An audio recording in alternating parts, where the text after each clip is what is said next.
રાજ્યની ગ્રાન્ટેડ શાળાના શૈક્ષણિક કર્મચારીઓને બીએલઓ અને એસઆઈઆરની નોટિસ છે. ચૂંટણીલક્ષી કામગીરી ઇલેક્શન કમિશનને સોંપી છે, જેને પગલે સ્કૂલોમાં શિક્ષણ કાર્ય પર તેની વિપરીત અસર પડવાની સંભાવનાઓને ધ્યાને રાખી ગુજરાત પ્રદેશ રાજ્ય શાળા સંચાલક મહામંડળે સ્કૂલો 4 પીરિયડ સુધી ચાલુ રાખવા તેમજ સ્કૂલોની શિફ્ટ સવારની કરવા માટે કમિશનર ઓફ સ્કૂલને રજૂઆત કરી છે. શાળા સંચાલક મહામંડળે કરેલી રજૂઆત મુજબ રાજ્યમાં ગ્રાન્ટેડ સ્કૂલોમાં પૂરતા શિક્ષકો નથી, તો બીજી તરફ નવેમ્બર, ડિસેમ્બર, જાન્યુઆરી સુધી ચૂંટણીલક્ષી કામગીરી ચાલવાની છે.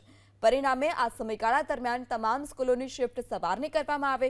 સ્કૂલોની શિફ્ટ અડધી કરી ગણિત, વિજ્ઞાન, સમાજશાસ્ત્ર, ગુજરાતી, અંગ્રેજી ભણાવવામાં આવે તેવી વ્યવસ્થા કરવા પણ માંગ કરાઈ છે.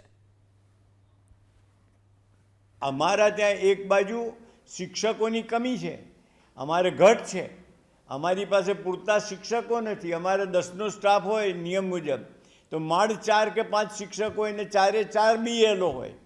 એટલે એ સ્થિતિમાં પરિસ્થિતિ એ થાય છે કે શિક્ષકોને કામગીરી માટે ફ્રી કરવા ક્યારે, તો એ સંજોગોમાં ગુજરાતની પ્રાથમિક, માધ્યમિક અને ઉચ્ચતર માધ્યમિક તમામ શાળાઓને 1 થી 4 તાસનું શિક્ષણ કાર્ય કરવા માટે ની છૂટ આપવી જોઈએ.